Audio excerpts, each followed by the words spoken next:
2 Pedro, capítulo 1. Eu, Simão Pedro, servo e apóstolo de Jesus Cristo, escrevo esta carta a você, que, por causa da bondade do nosso Deus e Salvador Jesus Cristo, receberam uma fé tão preciosa como a nossa. Que a graça e a paz estejam com vocês e aumentem cada vez mais, por meio do conhecimento que vocês têm de Deus e de Jesus, o nosso Senhor. O poder de Deus nos tem dado tudo o que precisamos para viver uma vida que agrada a Ele, por meio do conhecimento que temos aquele que nos chamou para tomar parte na sua própria glória e bondade. Deste modo, Ele nos tem dado os maravilhosos e preciosos dons que prometeu. Ele fez isso para que, por meio desses dons, nós escapássemos da imoralidade que os maus desejos trouxeram a este mundo e pudéssemos tomar parte da sua natureza divina.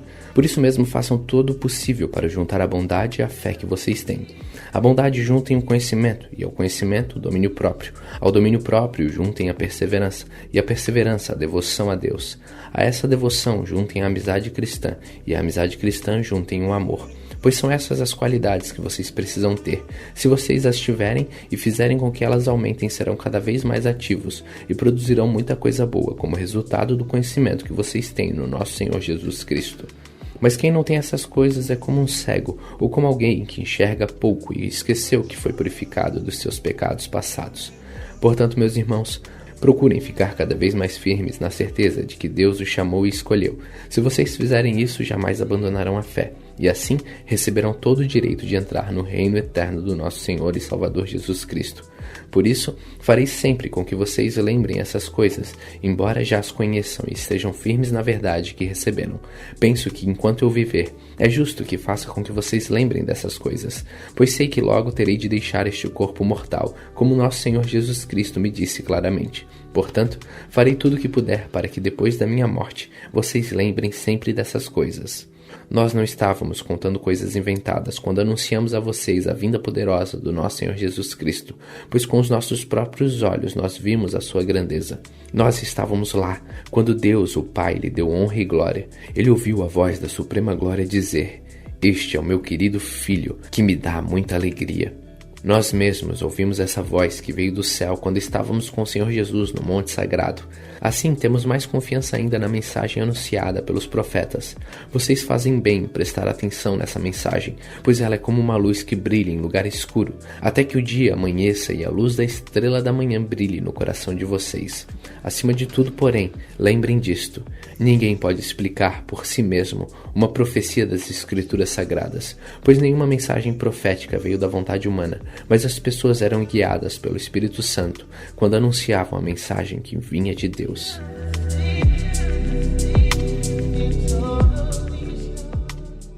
Pedro capítulo 2.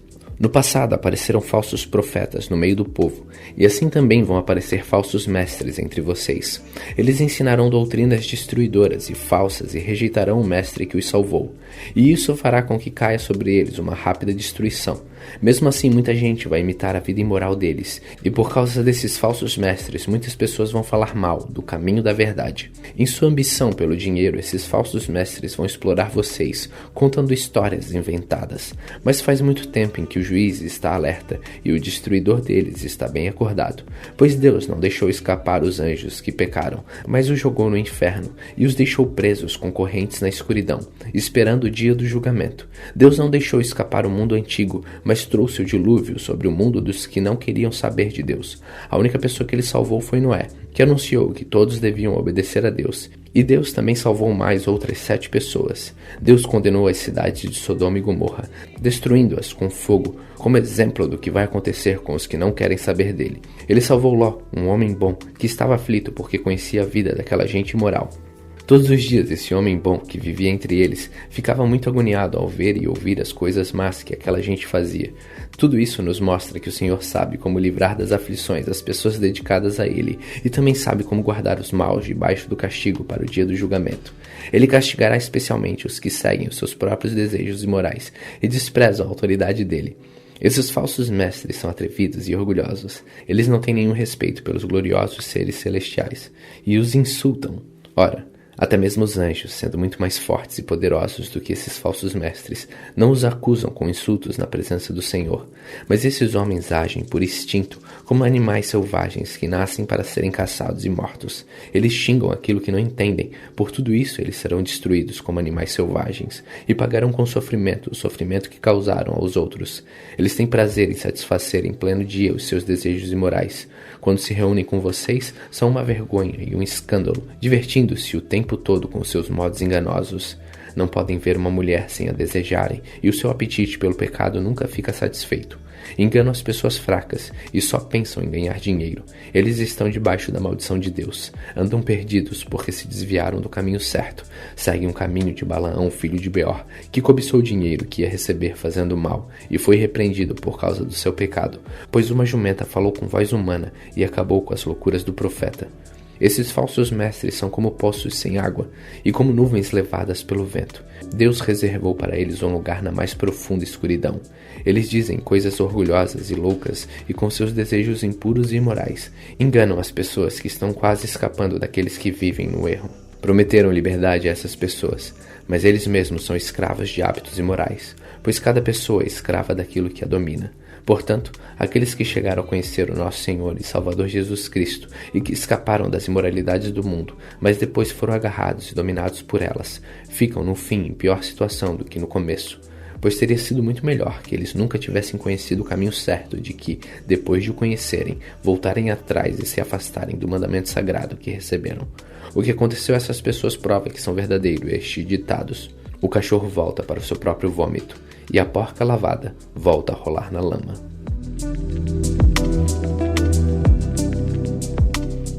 Segundo Pedro capítulo 3. Meus queridos amigos, esta é a segunda carta que estou escrevendo a vocês. Nessas duas cartas procuro despertar pensamentos puros na mente de vocês, fazendo com que lembrem dessas coisas. Quero que lembrem das palavras ditas há muito tempo pelos santos profetas e do mandamento do nosso Senhor e Salvador que foi dado a vocês por meio dos apóstolos que anunciam o Evangelho a vocês. Primeiro vocês precisam saber que nos últimos dias vão aparecer homens dominados pelas suas próprias paixões. Eles vão zombar de vocês dizendo: "Ele prometeu vir, não foi? Onde está ele? Os nossos pais morreram e tudo continua do mesmo jeito que era desde a criação do mundo." Estes zombadores esquecem de propósito que há muito tempo Deus deu uma ordem, os céus e a terra foram criados. Esquecem que a terra foi formada da água e do meio da água e que também pela água do dilúvio o mundo antigo foi destruído. Mas os céus e a terra que agora existem estão sendo guardados pela mesma ordem de Deus a fim de serem destruídos pelo fogo. Estão sendo guardados para o dia do julgamento e da destruição dos que não querem saber de Deus. Meus queridos amigos, não esqueçam disto. Para o Senhor, um dia é como 1000 anos e 1000 anos como um dia. O Senhor não demora a fazer o que prometeu, como alguns pensam. Pelo contrário, Ele tem paciência com vocês, porque não quer que ninguém seja destruído, mas deseja que todos se arrependam dos seus pecados. Porém, o dia do Senhor chegará como um ladrão. Naquele dia os céus vão desaparecer com um barulho espantoso, e tudo que há no universo será queimado, e a terra e tudo que existe nela vão sumir.